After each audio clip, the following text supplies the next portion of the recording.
எள்ளு இட்லி மிளகாய் பொடி எப்படி செய்யலாம் அப்படிங்கிறத வாங்க இந்த வீடியோவில் பார்க்கலாம். எள்ளு இட்லி மிளகாய் பொடி செய்கிறதுக்கு நான் இந்த கப்பு, அதாவது 1/3 கப்பில் ஃபுல் கப்பு கருப்பு எள் எடுத்திருக்கேன். இது இதையும் சம்பந்தி எள்ளு, அதனால இதில் கல் மண் எதுவுமே இல்லாமல் சுத்தமாக இருக்கனால நான் அப்படியே எடுத்துக்கிட்டேன். இந்த கப்பில் எந்த அளவில் எடுத்திருக்கீங்களோ அதே அளவிலே 3/4 அளவு பார்த்தீங்கன்னா உளுந்தம்பருப்பு, கருப்பு உளுந்து எடுத்திருக்கிறேன். ஒரு சின்ன பீஸ் கட்டி பெருங்காயம். இதுக்கு நான் 20 வரமிளகாய் எடுத்திருக்கிறேன். நீங்கள் உங்கள் காரத்துக்கு தக்கன கூட்டியோ அல்லது குறைச்சியோ செஞ்சு எடுத்துக்கலாம். இது எப்படி செய்யலாம் அப்படிங்கிறத பார்ப்போம். இருப்பு சட்டி அடுப்பில் வச்சு நான் அடுப்பை ஆன் பண்ணிட்டேன். இது நல்ல, அதாவது எந்த எண்ணெயெல்லாம் எதுவுமே விட வேண்டாம். நல்ல பாத்திரம் நல்ல சூடான உடனே நம்ம இந்த எள்ளை முதல்ல சேர்த்துடலாம்.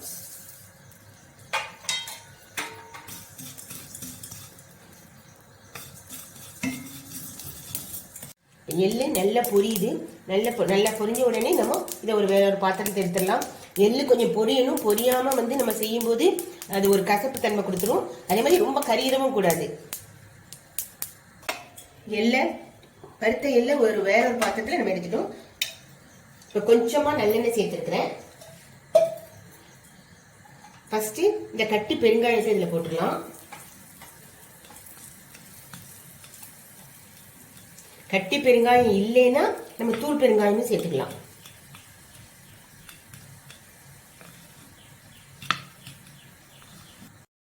காயம் நல்லா வறுத்துச்சு. இப்போ இதை எடுத்துடலாம். இதே பாத்திரத்தில் நம்ம வரமிளகாய் சேர்த்துக்கலாம்.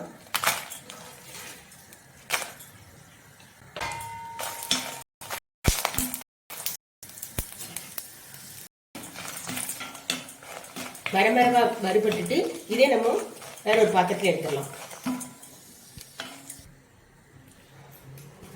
அடுத்ததே நம்ம கருப்பு உளுந்தம் பருப்பு சேர்க்கலாம். சேர்த்து லேசா சவக்கணும். சவக்கிற வறுத்துக்கலாம்.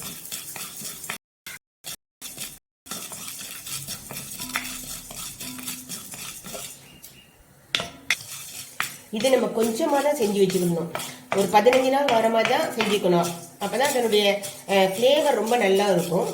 இதே பார்த்தீங்கன்னா அந்த உளுந்தம்பருப்பு இல்லாமலே வெறும் எள்ளு மட்டும் வச்சு கூட செய்வாங்க. அதுவுமே ரொம்ப நல்லா இருக்கும். எங்க பெருமாள்லாம் கூட கொரணையில் இருக்கிறாங்க. அவங்கெல்லாம் பார்த்தீங்கன்னா வெறும் எள்ளு வச்சு செய்வாங்க. அது ரொம்ப நல்ல டேஸ்ட் நல்லா இருக்கும். உளுந்தம்பருப்பு சேர்த்து செய்யலாம். உளுந்தம்பருப்பு செவந்துச்சு. இப்போ நம்ம அடுப்பை ஆஃப் பண்ணிட்டு வேற ஒரு பாத்திரத்தில் மாற்றிக்கலாம்.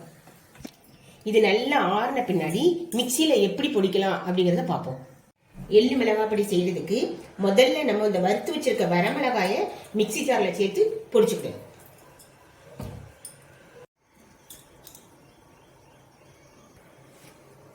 வரமிளகாய் சேர்த்து பொடிச்சிட்டேன். இப்போ நெக்ஸ்ட் உளுந்தம் பருப்பு, கல்லுப்பு, காயம், இது மூணையும் சேர்த்தணும்.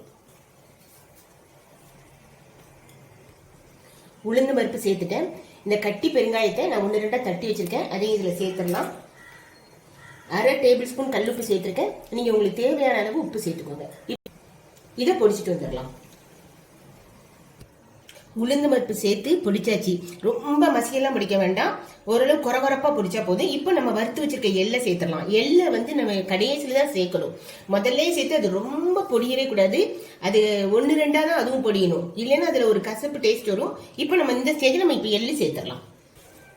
எள்ளை சேர்த்துட்டோம். எள்ளில ஏற்கனவே எண்ணெய் பசை இருக்கிறதுனால நீங்க மிக்சி ஓடும் போது ஒரு கட்டித்தன்மை கொடுக்கும். அதனால பல்ஸ் மோடிலே வச்சு நம்ம மிக்சியை ஓட விடணும். இந்த அளவு நீங்க அரைச்சா போதும். இதுக்கு மேல எள்ளை போட்டு ரொம்ப மசியா அரைக்க வேண்டாம். இதுலயே பாத்தீங்கன்னா நீங்க பல்ஸ் மோட்ல தான் அரைக்கணும். இல்லைன்னா அது எல்லாமே எண்ணெய் பசறதுனால சேர்ந்து வந்துடும். இதுலயே வரமிளகாய் பாத்தீங்கன்னா உங்க காரத்துக்கு தக்கன நீங்க கூட்டி குறைச்சிக்கோங்க. கமகமன்னு நல்ல வாசனை தரக்கூடிய இட்லி மிளகாய் பொடி, எள்ளு மிளகாய் பொடி ரெடி ஆயிடுச்சு. இது இட்லி, தோசை ரெண்டுக்குமே ரொம்ப நல்லா இருக்கும். இதை நல்ல சூடான சாதத்துல நல்ல நெய், பசு நெய் விட்டு இதையும் போட்டு பசஞ்சு சாப்பிடும் போதும் ரொம்ப நல்லா இருக்கும்.